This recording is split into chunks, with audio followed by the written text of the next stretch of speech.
ಆತನ ಮನೆಯೊಳಗ ದೂರ ಅಡಿಗೆ ಇಟ್ಟು ಕೂಗಿ ಹೇಳ್ತಿದ್ರು, ಅಡಿಗೆ ಇಟ್ಟಿನ್ ನೋಡ್ ತಗೋ ಅಂತ ಹೇಳಿ.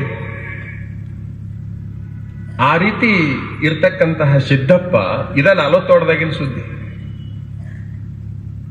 ಬಹಳ ಬಳಲಿ ಬಿಟ್ಟಿದ್ದ.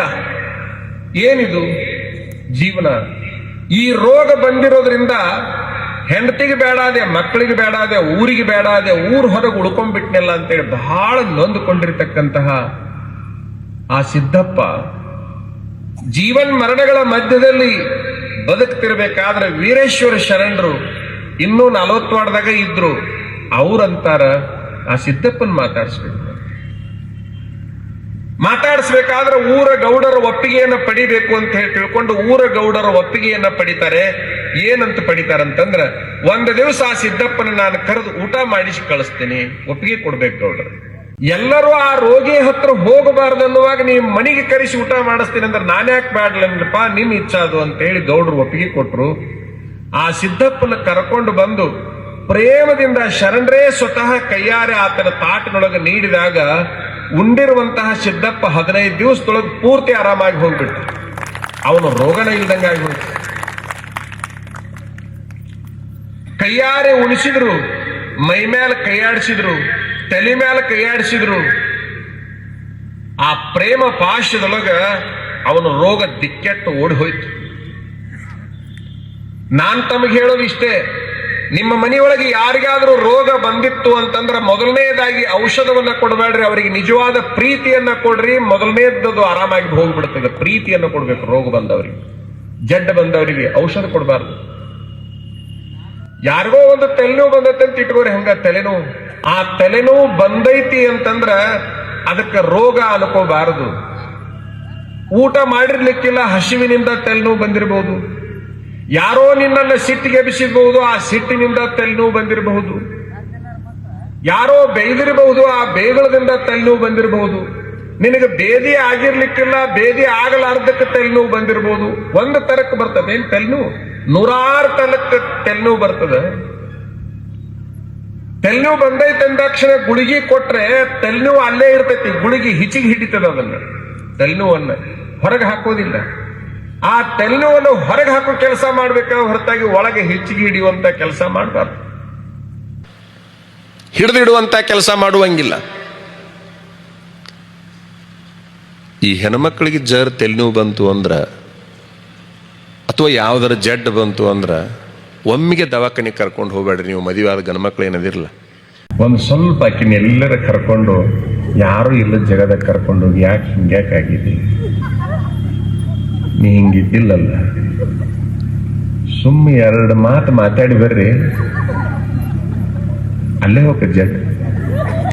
ಸುಮ್ಮ ಮಾಡಿ ನೋಡ್ರಿ, ನಂಗೆ ಪರೀಕ್ಷೆ ಮಾಡಿ ಬರೇ ಮದುವೆ ಆಗೋದು, ಬೇಯೋದು, ಮನೆಗೆ ಬಂದ್ ಕೂಡ ಬೇಯೋದು, ವೀರಭದ್ರ ದೇವ್ರು ಬಂದಂಗೆ ಬರೋದು. ಏನ್ ಮಾಡ್ಬೇಕಾಗಿ?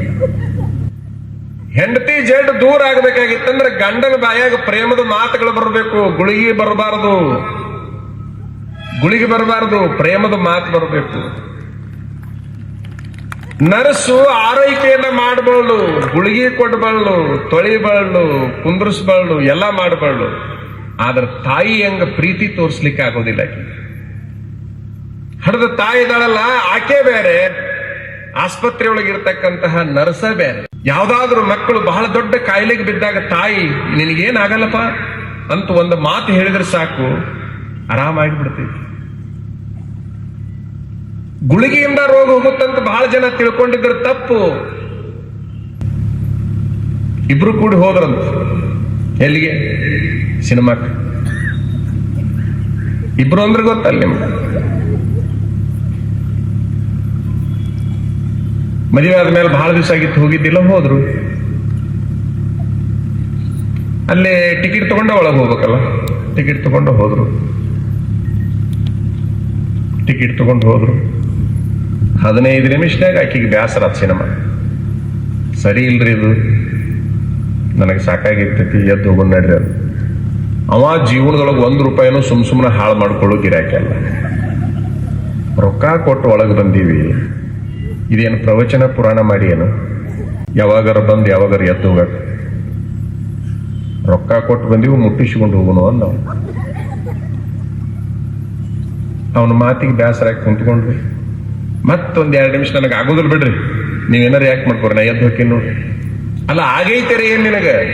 ಮೊದಲನೇದಾಗಿ ಸಿನಿಮಾ ನನಗ ಮನಸ್ಸಿಗೆ ಬಂದಿಲ್ಲ, 2ನೇದಾಗಿ ತಲೆ ಹೊಡೆಯಾಕೈತೈತಲ್ಲ ಲೆಕ್ಕನೇ ಇಲ್ಲ ಅದಕ್ಕೆ, ಅಷ್ಟು ತೆಲ್ಲಿಯೂ ಬಂದೈತಿ. ಅಂದ ನಾನು ಸಿನಿಮಾಕ್ಕೆ ಬರ್ಬೇಕಾದ್ರೆ ಬಹಳ ಸರಿ ನಾನು ವಿಚಾರ ಮಾಡಿರ್ತೀನಿ, ಅಲ್ಲಿ ಹೋದಾಗ ತೆಲ್ಲಿಯೂ ಬಂದ್ರೆ ಹೆಂಗ್ ಮಾಡ್ಬೇಕು ಅಂತ ಹೇಳಿ ಗುಳಿಗೆ ತಗೊಂಡು ಬಂದಿನಿ ಅಂದವ. ಒಟ್ಟಾಕಿನ ಕುಂದ್ರಿಸ್ಬೇಕು ಮುಗಿಯ ತನಕ. ಗುಳಿಗೆ ತಂದ್ರಿ ಕೊಡ್ರಿ, ಗುಳಿಗೆ ಕೊಟ್ಟ. ಹಿಂಗ್ ಬೆಳಕಿರ್ತನ ಸಿನಿಮಾ ಟಾಕಿನ ಕತ್ತಲ್ದಾಗ ಗುಳಿಗೆ ಕೊಟ್ಟ. ನೀರು ಅಂದ್ಲಾಕಿ, ಇದು ನುಂಗು ಗುಳಿಗೆಲ್ಲ ಚೀಪು ಗುಳಿಗೆ, ಚೀಪು ಅಂತ ಕುಂತು ಆಕೆ ಬಾಯಾಗ ಇಟ್ಕೊಂಡು ಚೀಪು ಅಂತ ಕುಂತು ಅರ್ಧ ತಾಸ್ನ್ಯಾಗ ಕೇಳ್ದವ ಹೆಂಗೈತಿ ಗುಳಿಗೆ ಹೆಂಗೈತ್ರಿ, ತೆಲ್ಲಿ ಹೆಂಗೈತಿ ಹೋಗೈತಿ.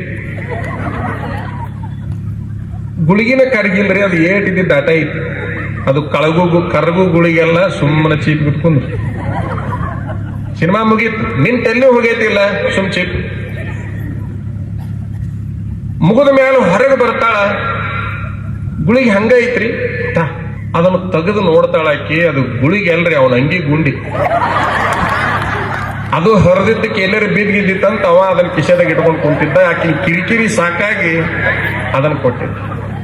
ಅಲ್ರಿ ಗುಳಿಗೆ ಕೊಡ್ತೀನಿ ಅಂತ ಹೇಳಿ ಗುಂಡಿ ಕೊಟ್ಟಿರಲ್ಲ, ನಾ ಗುಂಡಿನರ ಕೊಡ್ಲಿ ಗುಳಿಗಿನರ ಕೊಡ್ಲಿ, ನಿನ್ ತೆಲ್ಲು ಹೋತಾ ಇಲ್ಲ. ಇದು ತಲೆನೋವಿನ ಗುಳಿಗಿನ ಗಂಡ ಕೊಟ್ಟಾನಂದ್ರೆ ಇದನ್ನ ತಂದಾನಂತೇಳಿ ಆಕಿ ನಾ ವಿಶ್ವಾಸದಾಗ ಚೀಪಿರ್ಲಲ್ಲ, ವಿಶ್ವಾಸದಿಂದ ತೆಲ್ಲು ಹೋತ ಹೊರತಾಗಿ ಗುಳಿಗಿಯಿಂದ ಅಲ್ಲ. ಇದೊಂದು ಉದಾಹರಣೆ ಅಂತ ಅನ್ಕೊಳ್ಳೋದು ಬೇಡ, ಸುಮ್ಮನೆ ಹಂಗ ಒಂದ್ ಮಾತು ಹೇಳ್ತೀನಿ ತಮಗ. ಹಿಂಗೊಂದು ರಸ್ತೆ ಐತಿ, ರಸ್ತೆ, ಆ ರಸ್ತೆದ ಆಚೆ ಕಡೆ ಒಂದು ಮೆಡಿಕಲ್ ಶಾಪ್ ಐತಿ, ಆ ರಸ್ತೆದ ಈಚೆ ಕಡೆ ಒಂದು ಹೋಟೆಲ್ ಅಂತ ಅನ್ಕೋರಿ. ಹೋಟೆಲ್ ಒಂದೈತಿ, ಮೆಡಿಕಲ್ ಶಾಪ್ ಒಂದೈತಿ, ಎರಡು ಎದ್ರ ಬದರ ಅದಾವ. ಹೋಟೆಲ್ನಾಗೂ ಕೆಲಸ ಮಾಡವದಾನ, ಮೆಡಿಕಲ್ ಶಾಪ್ನಾಗೂ ಕೆಲಸ ಮಾಡವದಾನ. ಮೆಡಿಕಲ್ ಶಾಪ್ನವನಿಗೆ ತಲೆನೋವು ಬಂದ್ರೆ ಅವ ಏನ್ ವಿಚಾರ ಮಾಡ್ತಾನ? ಒಂದ್ ಕಪ್ ಚಾ ನರ ಕುಡಿದು ಬರ್ಬೇಕಪ್ಪ, ತಲೆನೋವು ಬಂದೈತಿ ಅಂತೇಳಿ ಮೆಡಿಕಲ್ ಶಾಪ್ನಾಗಿದ್ದ ವಿಚಾರ ಮಾಡ್ತಾನೆ. ಅವ ಬಂದು ಒಂದ್ ಕಪ್ ಚಾ ಕುಡ್ದು ಹೋಗ್ತಾನ, ಆರಾಮಪ್ಪ ಮರ ತಲೆನೋವು ಬಂದಿತ್ತು ಅಂತ. ಈ ಹೋಟೆಲ್ನಾಗಿಂದ ತಲೆನೋವು ಬಂದ್ರೆ ಏನ್ ಮಾಡ್ತೇನ್ರಿ ಅವಾಗ? ಇದು ಹೋಗಿ ಒಂದು ಗುಳಿಗೆ ತಗೊಂಡ್ಬರ್ತೇನೆ. ಎಷ್ಟು ವಿಚಿತ್ರ! ಮೆಡಿಕಲ್ ಶಾಪ್ನಾಗ ಬಂದು ಚಹಾ ಕುಡ್ದ ಆರಾಮಾತು ಅಂತಾನ, ಚಹಾದ ಅಂಗಡಿ ಅವ ಮೆಡಿಕಲ್ ಶಾಪಿಗೆ ಹೋಗಿ ಅಂದ್ರೆ ಇಬ್ಬರಿಗೆ ಗೊತ್ತಿಲ್ಲ ತಲೆನೋವಿಗೆ ಪರಿಹಾರ ನನ್ನ ಹತ್ರ ಐತಿ ಅಂತ, ಇಬ್ಬರಿಗೆ ಗೊತ್ತಿಲ್ಲ. ಅಲ್ಲಿ ಇವ ಹುಡುಕ್ತಾನ, ಇಲ್ಲಿ ಅವ ಹುಡುಕ್ತಾನ. ಅದಕ್ಕೆ ನಮ್ಮ ಗವಾಯಿಗಳ ಒಂದು ಸ್ವಂತ ಒಂದು ಪದ್ಯ ಬರೆದಾರ ಆರೋಗ್ಯದ ಬಗ್ಗೆ. ಬಳಲಿ ಸಾಯಬೇಡ,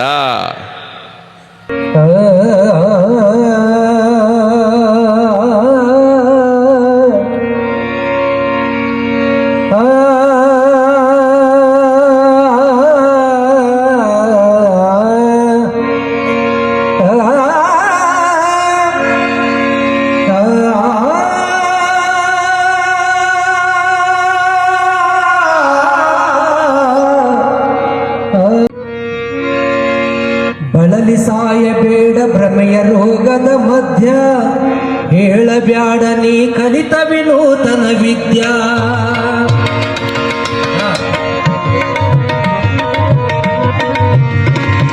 ಬಳಲಿ ಸಾಯಬೇಡ ಭ್ರಮೆಯ ರೋಗದ ಮಧ್ಯ, ಹೇಳಬ್ಯಾಡ ನೀ ಕಲಿತ ವಿನೂತನ ವಿದ್ಯಾ. ಬಳಲಿ ಸಾಯಬೇಡ ಭ್ರಮೆಯ ರೋಗದ ಮಧ್ಯ, ಹೇಳಬ್ಯಾಡ ನೀ ಕಲಿತ ವಿನೂತನ ವಿದ್ಯಾ.